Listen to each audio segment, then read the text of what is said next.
I never made it, but I know I did. Hello and welcome back to All About Movies. If this is your first time, you're welcome. We hope you stay and enjoy all our content. And by we, I mean me. If this is your second time, well, you're welcome.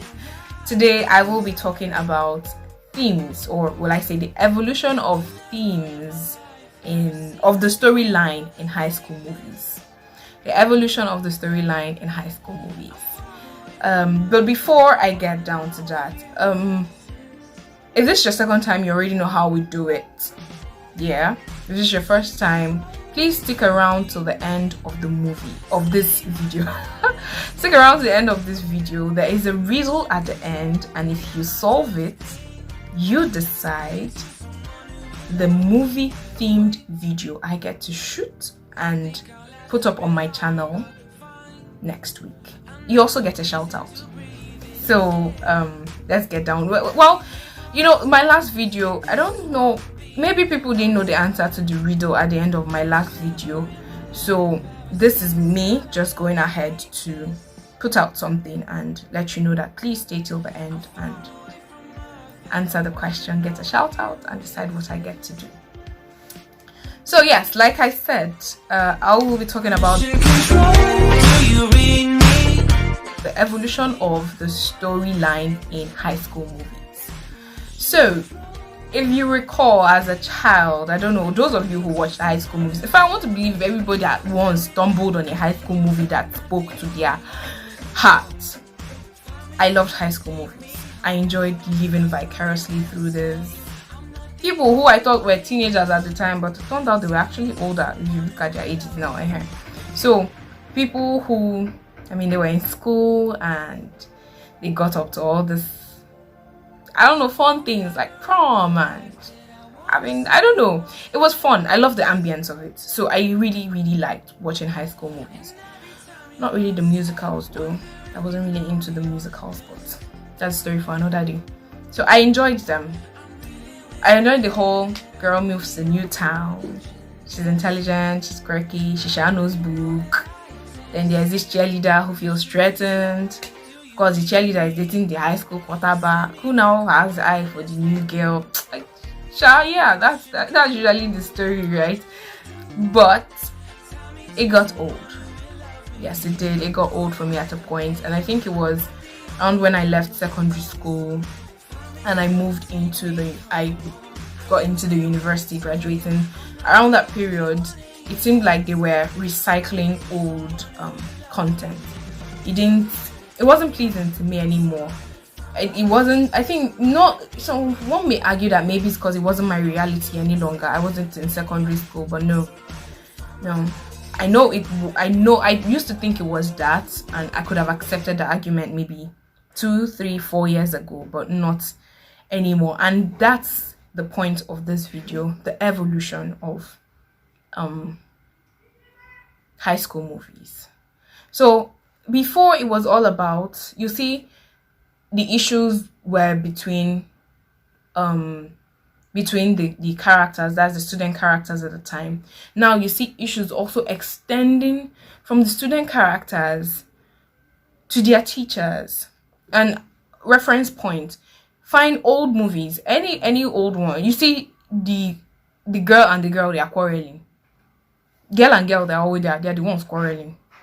But then take this new one that was released, Ginny and Georgia, on Netflix.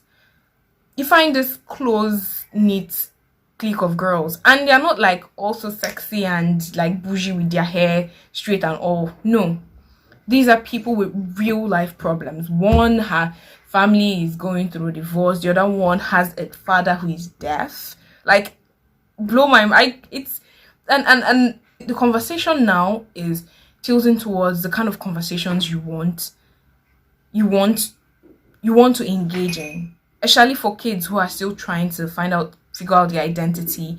And take, for instance, okay, sorry, another spoiler alert, the scene where Ginny was in class and then she had a I won't even say it's back and forth, she just had a ranting session targeted towards her AP English teacher, and she hits a couple of salient points about racism, her being female, her or him thinking that okay, because she's black, she has she not read the book or she won't understand it.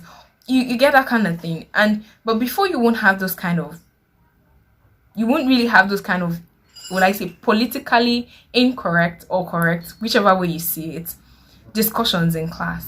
But now movies are simply just accommodating politically, again, incorrect or correct topics. They're having it and they're shoving it at our faces. Take it, deal with it, think about it. And so when a lot of people say, you know what, I'm scared about what our kids will watch, I'm scared about what, but you find that most of these people are focusing on the LGBTQ representation. And I'm not even here to say, oh, they maybe that means as a parent you have to sit over them. I'm not even here to say that. I'm excited about, even if they see that, and they also have to bear with the conversations. I'm more, the truth is I'm much more excited about the conversations, and I'm sure that maybe then that is my reality, because I got tired because most of the old movies they weren't evolving. They were just being recycled. In fact, recycled and taken back to not even recycled to get better, recycled and even somehow made worse. But I'm more excited about the conversations in these movies, about how they're having friends, and how it mustn't be someone that is popular, and how even in in Wellsbury, you find this thing where I think one of the characters, Brescia, said something about what's it called? She said something about that because people think there's no bullying in their school, everything is fine with everybody. And I like that, taking the bullying out of it. Unlike in older movies where there will be that bully that is dumb, like, ugh, can you bore me anymore? But now we don't have the issue about bullying anymore. We don't have that. It's not like we don't still have the bullying issue. No, it's not that. But then you find that it's not made to look cool. It's not made to seem as if it's something that people should experience. I'm not sure if I am communicating well. I would gladly engage in the comment section. But this is what I'm trying to say, that the movies have evolved so much. And my message today, if I should be a bit prophetic, is that we should not be afraid of what our kids will watch. Rather, we should be excited, because we are going to have kids who are going to ask us questions. We're going to have kids who are going to watch some of these movies, and then they're going to say, Mommy, why? Mommy, why? Daddy, why? Daddy, why? Uncle, why? Auntie, why? How? And we're going to have to answer these questions. We're going to have introspective children. We're going to have children who would not see, how many did maybe because of who I am, I didn't really have a problem with it. But then let's to get a bit personal. As a kid, I went for one competition it wasn't in where I live, it was out of state, and I had the opportunity to meet this effeminate boy, the boy who I hope is a man now. I hope he's a man now. And then he was so effeminate, and he made a comment then that he was like, I wish I was a girl so that boys would be chasing after me. He said that my age mate at the time, I was in, I think, junior secondary. And I think because of who I am, I can't remember being repulsed by it. No, I think I found it interesting. But then I can't say that I've seen, at that age, I had seen in a movie where someone was that effeminate and would clearly say, I wish I was a girl. You get? So, but then we'll have our kids watch these in movies and see people actually doing it, because people do. Understand it that people do, and it did not start today.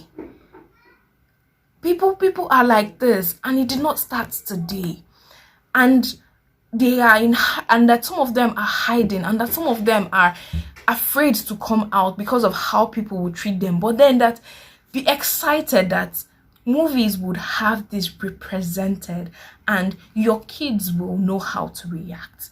And your kids who might even come out to be like, who might even come out and tell you one day, look at who I am, they would also be surrounded by a community of people who would be accepting of them. So my message is, be excited that these movies are accommodating these relationships, are accommodating these identities. Okay, let me put it that way. These identities. Be excited about it, and be excited about the conversations you're going to have with your kids and the introspective individuals that we're going to have in the future. Now, back to my storyline. I think another thing is how the main characters are not the stereotypical people that we know these days. They are not they are not the is it generic? I don't know, stereotype. I'm not sure of the word, but like, they're not the people. They are extending main characters to accommodate other people, other body types, other, basically they're just extending, and it's fun to see. It's fun to watch. It's exciting.